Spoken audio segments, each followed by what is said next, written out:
Today we're going to take a look at Fernando Sor Opus 60 number 12. What I like about this piece is it uses a lot of interesting compositional ideas. So when the student is studying it, yes, they're studying the fingers and the technique and all that, but with Sor, you're always studying also the music that you're playing. You're always studying the construction of the piece.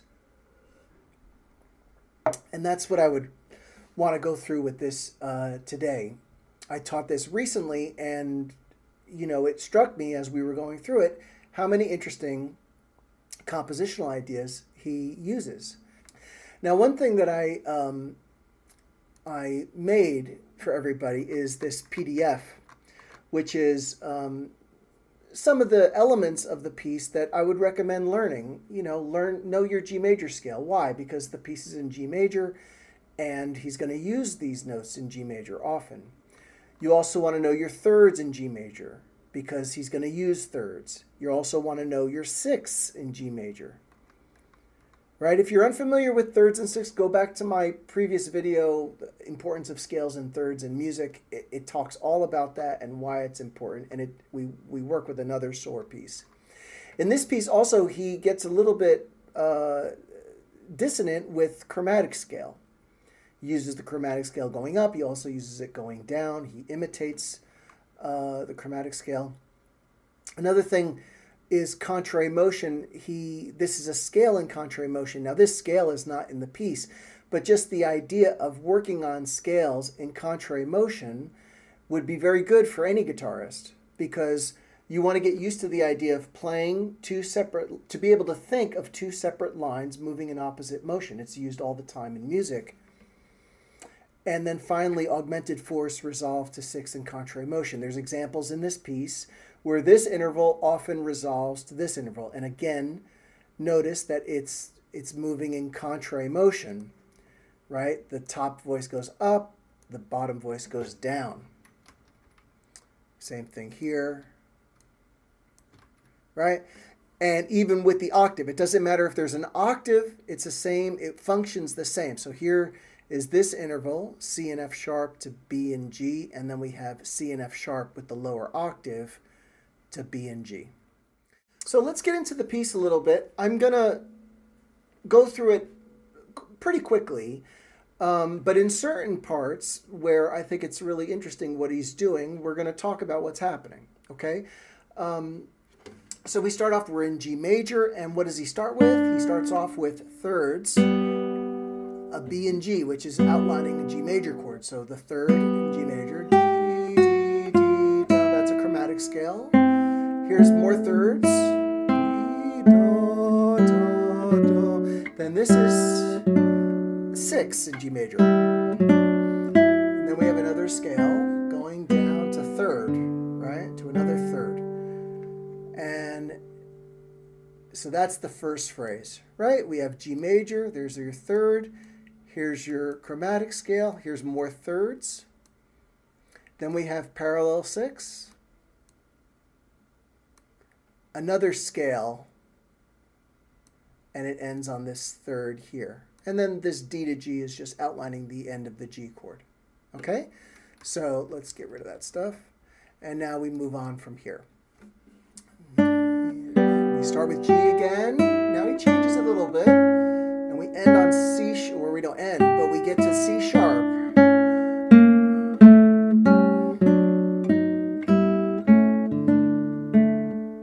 Right? So the first half of this phrase is very normal, right? And then the second half of this phrase, it's almost repeated here, but then when he gets here, it gets very odd, right? This note is odd because it's not in the key, C sharp, and this note is odd because it's not in the key, the B flat. And what does he do? He takes this and he just plays a scale in the bass. And what does he do on top?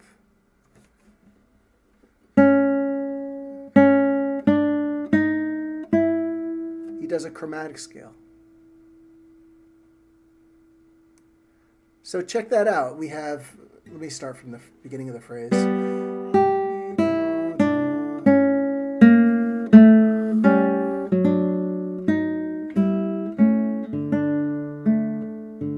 hear this dissonant, and then it widens to the sixth. Now here, I was saying before about the augmented fourth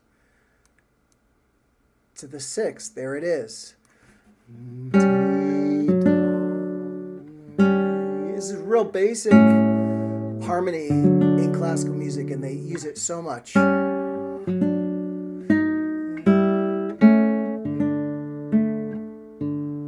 right, so let me play that phrase one more time.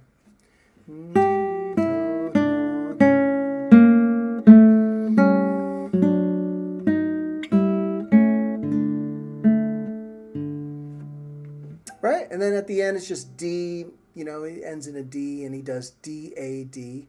Similar to this, it's just backward, right? D, A, D, G, D, G. All right, now we get into the chromaticism. And you can see that this is a chromatic scale, right? However, there's an exception, which is right here. Let me play it.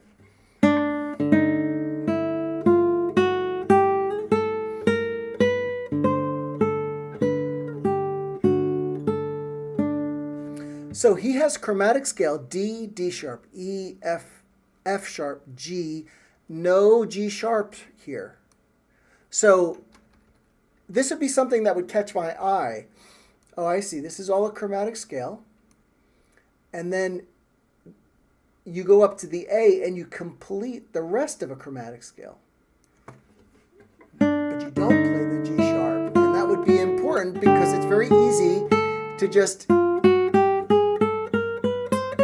you know, to forget where you are. But it's up to G, which is the tonic note. Then A sharp, B.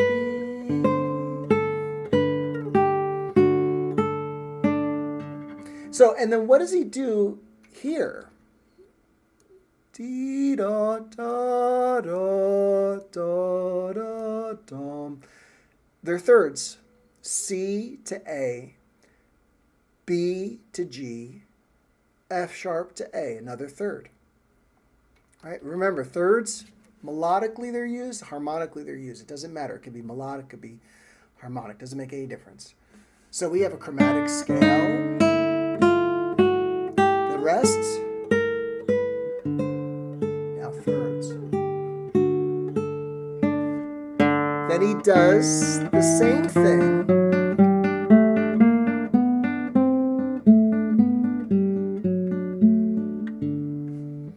Notice, these are the same exact notes. This is D, and here's your D, right? And we can go on. I won't point out every one, but notice, everything is exactly the same. He gets to the G. Does he play a G sharp? Nope. He skips the G sharp, and he goes up to A. Then what does he do? Third, third, third. Right? Same notes. This is imitation, right? It's also inverted, right? The intervals before, this was a minor ninth, right? Or you could, actually it would be an augmented octave. That's what that would be. D and D sharp would be an augmented octave. But when you have the D sharp to D natural, what do you call it? That's a diminished octave, right? So everything is inverted. Don't worry about any of that. That's like, you know, that's science talk. You don't need to know that. What you do need to know is I had this scale on top and I had D natural in the bass. And now I have the same scale in the bass and I have D natural alternating on top. So he doesn't do the same rhythm. He makes it more interesting, but it's the same compositional idea, just flipped. Very common in composition to have these ideas. So now we go on. So we've gotten through here, and we'll start from here.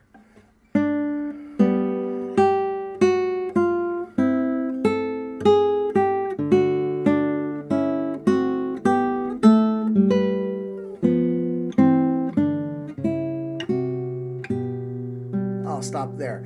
Now this is my favorite part of the piece, and the reason why is because he keeps repeating the chromatic idea, but he does it on different levels, right? So he does, this is a chromatic scale, D.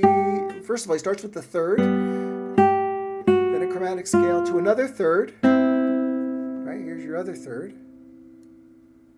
Then we have another chromatic scale.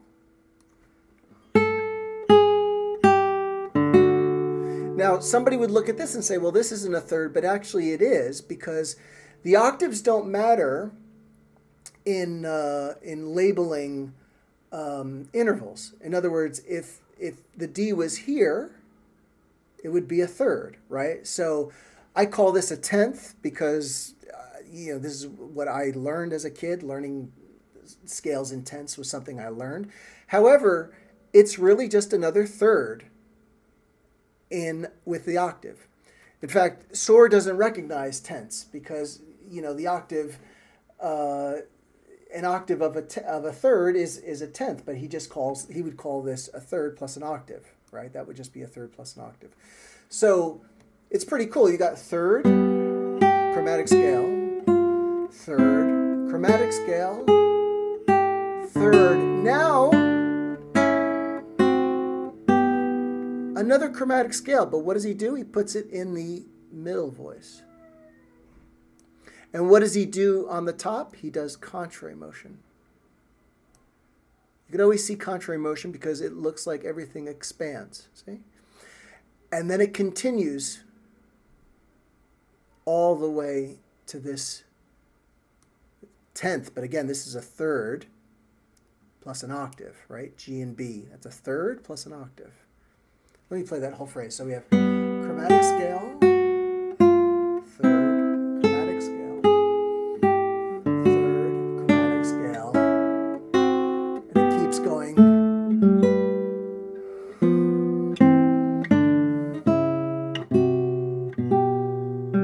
Now, what happens here? Okay, so he goes all the way up to this high note, and I take a break here. I like to do, a little Segovia hold there, personally. By the way, in this edition, this says G natural and F natural, but it's B natural, not G natural. So this should be B here, right? Not a G. And why that's important is because F and B resolves in contrary motion. F and B is an augmented fourth, and that resolves to E and C. F to B, right? Just like before, we had augmented fourths resolving to 6. Here's another augmented fourth to 6. And then check it out. He doesn't give up on the chromatic scale. He does it here too, right? So this scale, D, C sharp, C natural, B, becomes this scale, D, C sharp, C natural, B. All right? So let's hear the whole thing.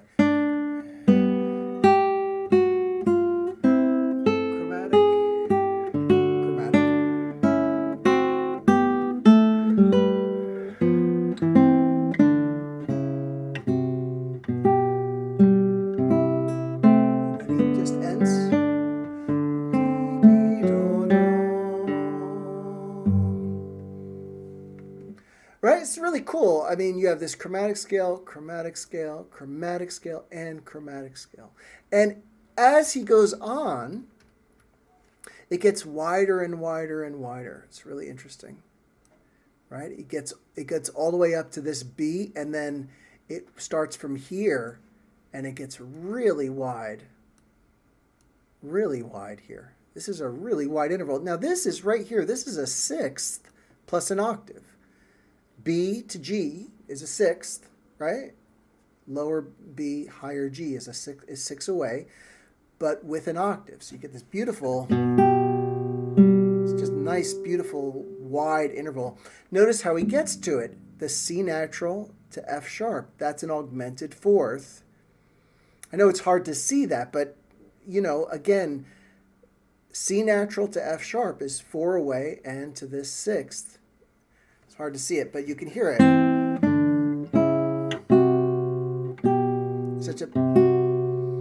I absolutely love that. I've always loved these kinds of resolutions. I just think they're gorgeous in classical music particularly.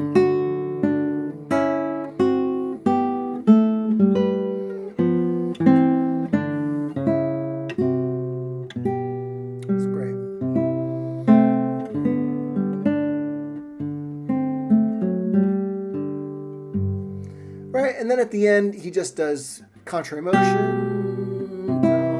Top goes down, bass goes up. You got to always watch those things. Just notice how it's happening, right? The bass is a scale. D, D, don.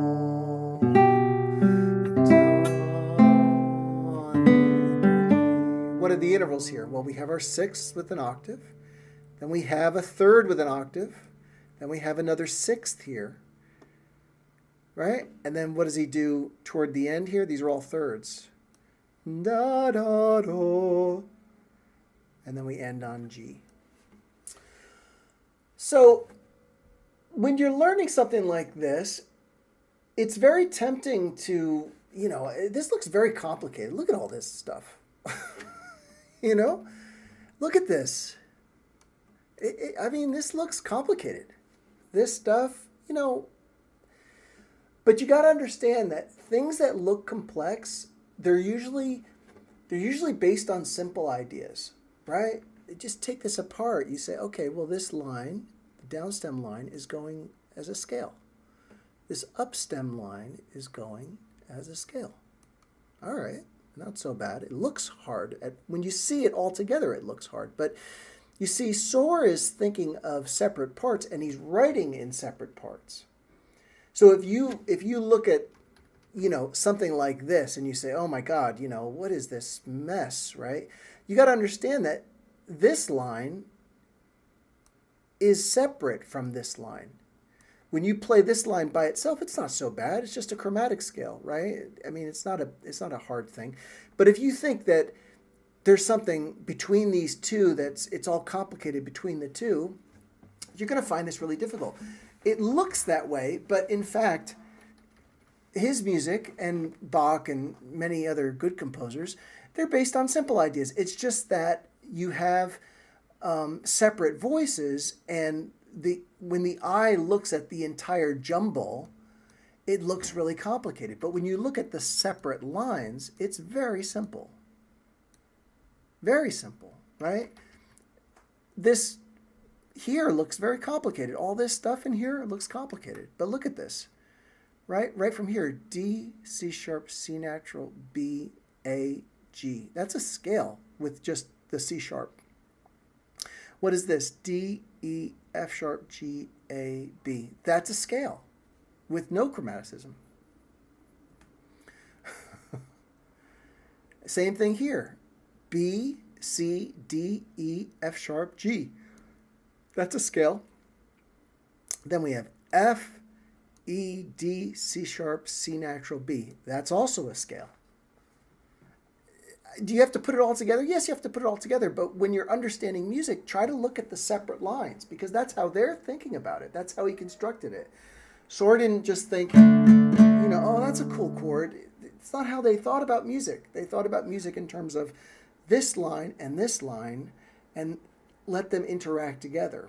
Sor it's sort of like when you're playing classical guitar, you have to think that you're playing a duet all the time.